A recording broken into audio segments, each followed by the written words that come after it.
नाही, ईश्वराकडं खंडेरायाकडे तीच मागणी की सगळ्यांचं नवीन वर्ष सुख समृद्धी आरोग्याचं जावं, चांगलं जावं, बळीराजाचे चांगले दिवस यावं, शेतकऱ्यावर जी अडचण आहे ती लवकरात लवकर संपावी, दुष्काळाची आपल्या भागात परिस्थिती आहे, ह्या सगळ्या संकटातून आपल्या सर्वांना जाण्यासाठी ईश्वराकडे तीच प्रार्थना केली की सगळ्यांना ती ताकद मिळावी आणि सगळ्यांचं आरोग्य चांगलं राहावं एवढीच प्रार्थना ह्या निमित्ताने केली.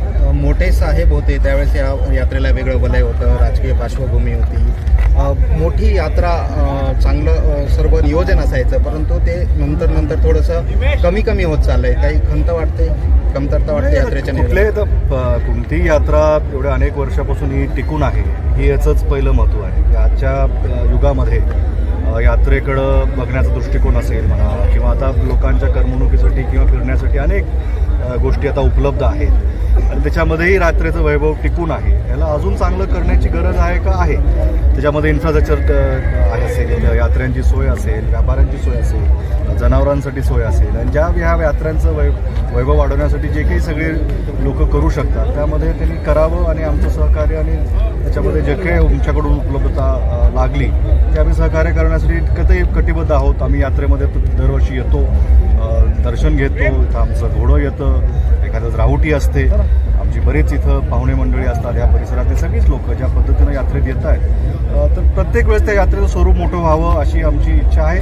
हे सगळे आपल्या परीनं प्रयत्न करतायत असं आम्हाला वाटतं. एक पॉलिटिकल प्रश्न, काल जो काही निर्णय आला शिवसेनेच्या दोन्ही गटांसंदर्भात आपल्याला काय वाटतं, काय नाही, आता महाविकास आघाडीमध्ये उद्धव बाळासाहेब ठाकरेंसोबत आम्ही सर्वजण आहोत आणि जो कालचा निर्णय आला तो आमच्या अपेक्षेप्रमाणे नाही आहे आणि त्यासाठीच शिवसेनेने त्यांची भूमिका क्लिअर केलेली आहे की ते पुढे सुप्रीम कोर्टामध्ये याची दखल घेणार आहेत आणि ती दाद मागणार आहेत. पण आम्हाला अपेक्षा आहे की जो न्याय इथं नाही मिळाला तो आम्हाला सुप्रीम कोर्टातून जरूर उद्धव बाळासाहेब गटाला मिळेल आणि येणाऱ्या काळामध्ये जे राजकीय परिस्थिती महाराष्ट्रामध्ये निर्माण झाली होती आणि लोकशाही जी अडचणीत आली होती त्याच्यामध्ये सुप्रीम कोर्ट नक्की लोकशाहीच्या बाजूनं निर्णय निकाल देईल.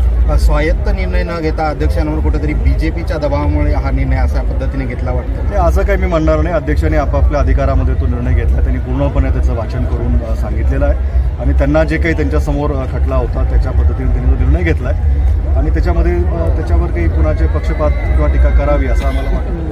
बरं, सातत्यानं अशोक चव्हाण असतील किंवा अमित भैया असतील हे बीजेपीमध्ये जाणार आहेत अशा वावड्या उठवल्या जातात. आपण अमित भैयाचे भाऊ आहात, राजकारणात सक्रिय आहात, ही करमणूक माध्यमांमध्ये जास्त आहे त्यामुळे हे तुम्ही सगळेजण करमणूक आणि हेडलाईन काहीतरी नवीन द्यावी लागते म्हणून कुणाच तरी नाव तिथं घ्यावं लागतं म्हणून ती नावं तुम्ही त्यामुळे घेता. 10 दिवसाअगोदर बावनकुळे आले होते, 100 वॉरियर्सची बैठक होती, त्यामध्ये त्यांनी असा उल्लेख केला होता आणि त्याची प्रतिक्रिया खासदार म्हणलं की कुठल्याही पक्षाला जर एवढा मोठा बलिष्ठ पक्ष असेल आणि एवढा मोठा संख्या त्याच्यात असेल त्याला अजूनही आपल्यामध्ये बाकीचे लोक यावेत किंवा ते येणारच आहे जाणारच आहे ही चर्चा का करावी लागते.